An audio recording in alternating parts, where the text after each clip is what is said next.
আসসালামু আলাইকুম প্রিয় শিক্ষার্থীরা, কেমন আছো? প্রিয় শিক্ষার্থীরা, আজকে আমরা ডেসিমাল থেকে বাইনারি, অক্টাল, হেক্সাডেসিমালে রূপান্তর শিখব। আর এই ক্লাসে তোমরা ডেসিমাল থেকে বাইনারি, অক্টাল, হেক্সাডেসিমাল এই তিনটি সংখ্যা পদ্ধতি রূপান্তর সহজভাবে শিখতে পারবা। চলো আমরা শুরু করি। তো এইটুকু আপনাদেরকে মনে রাখতে হবে, যখন আমরা ডেসিমাল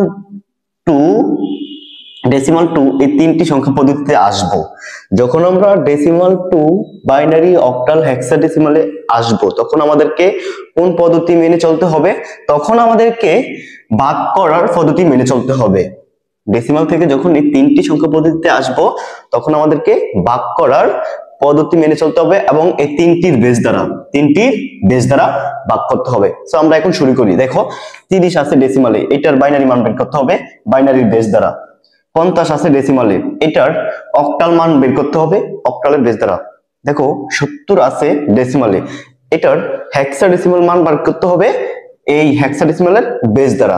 এখন আমরা বের করব। দেখো, প্রথমটা থেকে শুরু করি।